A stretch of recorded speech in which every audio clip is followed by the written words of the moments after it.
di hari besar ini, bahwa saya sebagai mandataris rakyat, saya telah disumpah di hadapan rakyat untuk menegakkan Undang-Undang Dasar dan semua perundang-undangan di Republik ini, dan insya Allah saya akan melaksanakan sumpah tersebut dengan tidak ragu-ragu. Saya sekali lagi menghimbau, mengajak mereka-mereka jangan menganggap negara ini tidak ada. Jangan menganggap negara ini bisa dipermainkan. Jangan menganggap NKRI bisa dibohongi. Jangan menganggap NKRI bisa ditipu.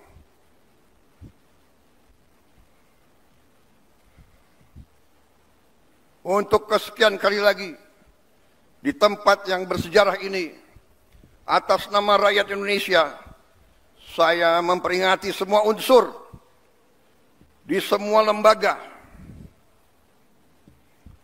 Segera benah diri, segera bersihkan diri.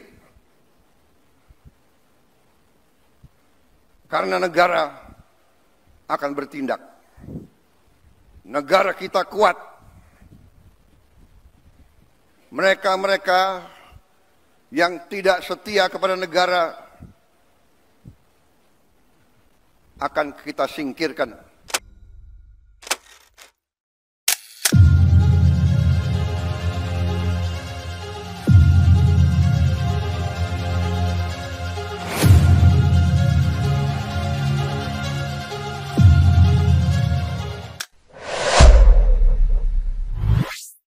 Bismillahirrahmanirrahim. Assalamualaikum warahmatullahi wabarakatuh. Pemirsa Matra 64, pemirsa Bicara Ahmad Yani, pemirsa TV Masumi, dan jejaring dari kita yang ada yaitu Popule, Mimar Bebas, dan beberapa channel yang ada dari Sabang sampai Merauke. Kita ketemu lagi pada sore hari ini untuk membicarakan topik yang hangat, topik yang menjadi viral, dan menjadi tema pembicaraan di mana-mana, dan menjadi bahan diskusi di mana-mana, dan juga menjadi sumber tulisan di berbagai macam tulisan, baik di media online maupun di media-media mainstream. Saya sendiri menulis salah satu artikel tentang menyambut pidatonya Pak Prabowo tersebut. Pak Prabowo Subianto, Presiden Republik Indonesia yang ke-8 pada tanggal 1 Juni yang lalu, membicarakan dalam rangka memperingati hari lahirnya Pancasila. Dalam konteks ini kita mungkin nanti ada pendalaman tentang hari lahirnya Pancasila, tapi kita ketahui memang berdasarkan legalisasi, Presiden Jokowi memang telah mengeluarkan keputusan Presiden tentang hari lahirnya Pancasila, yaitu keputusan nomor 24 tahun 2016. Nanti kita akan bahas khusus. Saudara-saudara, yang cukup menarik saya kira pidato Pak Prabowo ini merupakan kelanjutan dari pidato-pidato Pak Prabowo yang lalu. Pidato kali ini mengkonfirmasi ulang kesabaran Pak Prabowo, dan bahkan tidak hanya dalam bentuk himbauan pada waktu yang lalu itu, bahkan dia sudah memerintahkan kepada Jaksa Agung untuk mengambil langkah-langkah hukum terhadap yang disebut pengkhianat bangsa tersebut, terhadap yang berseberangan dengan kebijakan yang diambil oleh Pak Prabowo.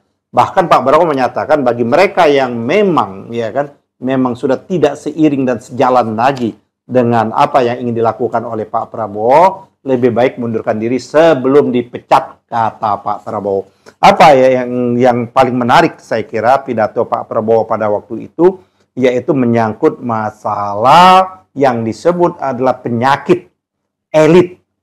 Elit yang seharusnya mendapat mandat dari rakyat, elit yang harusnya menjadi penyambung aspirasi rakyat, elit yang seharusnya menjadi suara rakyat, elit yang seharusnya mengabdikan diri kepada rakyat, baik yang ada di pusat maupun yang ada di berbagai jabatan-jabatan strategis yang memang mempunyai kepentingan untuk membela rakyat.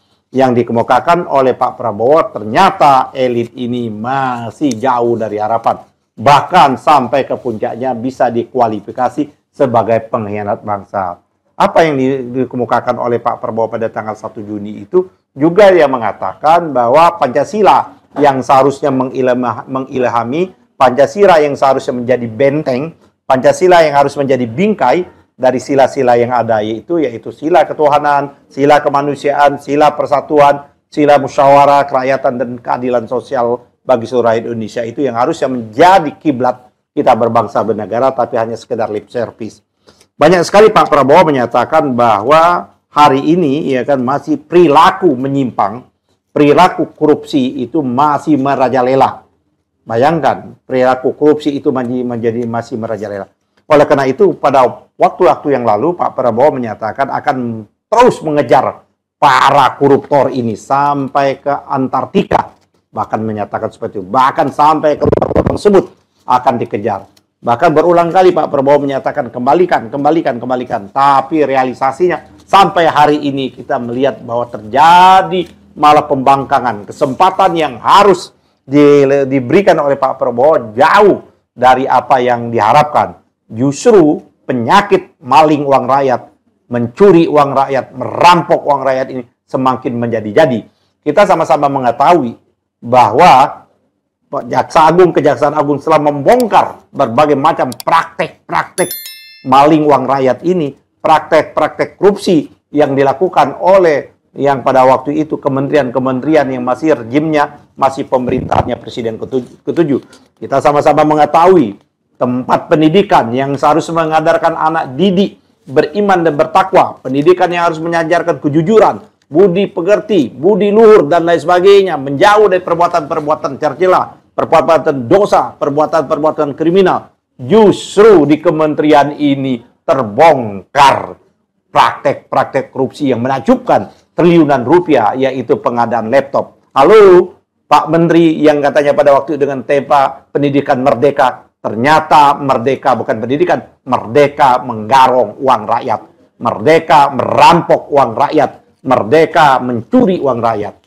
Belum di kementerian-kementerian yang lain, saya kira sama-sama kita ketahui juga Kejaksaan Agung juga sudah membongkar kasus korupsi di Pertamina, ya Kak, yang melibatkan ya beberapa orang, melibatkan tokoh-tokoh penting yang hari ini masih diusut oleh yang namanya Kejaksaan Agung. Pada waktu Kejaksaan Agung lagi mengusut, ternyata terbongkar lagi kasus di Pertamina ini. Ini sangat memprihatinkan kita, yaitu kasus yang mendapatkan hak privilege jauh melebihi hak subsidi negara kepada nelayan, subsidi kepada yang namanya rakyat kecil tentang beli solar. Bagaimana ada perusahaan yang namanya korporasi berdasarkan laporan Tempo 10 tahun dia meraup keuntungan setiap tahunnya 7 triliun, berarti 10 tahun 70 triliun. Luar biasa uangnya seperti itu yang diraup oleh korporasi, yaitu yang namanya Adaro, yang membeli di bawah harga yang namanya subsidi. Subsidi kita tahu harga keekonomian solar itu 12 ribuan, harga subsidi 99 ribuan. Tapi Adaro berdasarkan laporan dari investigasi majalah Tempo membeli dengan harga 6 ribu rupiah. Minus, artinya betul-betul merongrong, artinya betul merampok, artinya betul-betul yang namanya mengarong uang rakyat ini. Belum lagi di korupsi-korupsi yang lain. Saya kira kalau mau satu persatu, kalau kita mau dibuka kementerian-kementerian dalam periodisasi Jokowi, saya patut mencurigai tidak ada satu kementerian luput dari yang namanya tindakan kriminal, tindakan mencoleng uang rakyat, tindakan yang mengkhianati cita-cita kemerdekaan kita, cita-cita Pancasila kita seperti itu. Oleh karena itu, menurut saya Pak Prabowo sudah saatnya mengambil tindakan tegas. Di samping tindakan-tindakan hukum yang ada, memerintahkan kepada Kejaksaan Agung, memerintahkan kepada polisi, dan meminta kepada KPK untuk betul-betul menggunakan uang rakyat untuk memberantas korupsi, bukan untuk festivalisasi pemberantasan korupsi, sebagaimana selama ini yang terjadi dengan OTT nilai-nilai kecil, bongkar kejahatan ini. Oleh karena itu, menurut saya, Pak Prabowo tidak perlu ke Antartika. Membersihkan penyakit ini ibaratnya mulai dari kepalanya. Di inner cycle-nya Pak Prabowo lebih dahulu. Di kementeriannya, di menteri-menterinya, orang dekatnya dulu. Itu yang harus ditebas dulu lebih awal. Saya kira saya tadi sudah menyebutkan beberapa kementerian beberapa orang, kita sebut saja ada pada waktu itu ketua umum partai politik, sudah disorongkan surat kuning yang akan menjadi tersangka, tapi dia dipaksa untuk menjadi mundur, yang terlibat kasus, ya kan, ekspor CPU dan lain sebagainya, yang sampai saat ini kita tidak mendengar sampai sejauh mana kasusnya itu berjalan. Kita sama-sama juga mendengar ada kasus yang namanya Kementerian Pemuda Olahraga yang betul-betul sudah bolak-balik dipanggil, bahkan sudah mengembalikan uang triliunan juga melalui kantor lawyernya. Hari ini juga kita tidak mendengar sampai sejauh mana kasus itu. Belum kasus yang namanya di proyek P, yaitu mendapatkan keuangan, mendapatkan yang namanya keuntungan dalam rangka yang namanya impor, berbagai macam impor di Kementerian Perdagangan pada waktu itu. Tidak hanya kasus Tom Lembong hanya kasus sekian, tapi bagaimana dugaan korupsi, kasus kementerian-kementerian di perdagangan atau menteri-menteri sebelum Tom Lembong. Oleh karena itu, betul kita berharap betul ke Pak Prabowo untuk membersihkan betul di lingkungan sekitar Pak Prabowo lebih dahulu. Sekarkan, dia akan berhentikan menterinya, antarkan menteri-menteri yang diduga, yang merampok uang rakyat, yang sudah jelas-jelas terindikasi, yang jelas sudah disebut untuk segera diantarkan kepada aparat penegak hukum. Begitu juga ada salah seorang yang sudah disebut secara tegas jelas dalam tuntutan jaksa penuntut umum, yaitu terlibat judi online, yang di kantornya digebrak, ditemukan uang yang fantasi, yang luar biasa. Oleh karena itu, saya kira pemirsa, kita memberikan dukungan penuh kepada Presiden Prabowo kita. Mereka lupa bahwa Presiden Prabowo kita ini presiden yang ingin menegakkan, ingin melanjutkan yang namanya cita-cita dari pendiri Republik ini, sebagaimana tertuang di dalam pembukaan Undang-Undang Dasar. Untuk itu, sekali lagi Pak Prabowo, rakyat ada di belakang Anda. Tindak tegas orang yang ada di sekitar, tidak perlu kejar sampai ke Antartika. Sekarang orang-orang itu berada dan ikut sering rapat kabinet di pemerintahannya Bapak sendiri. Oleh karena itu, tegas Pak. Tidak ada kata lain. Panglima Pemberantasan Korupsi ada di tangan Bapak.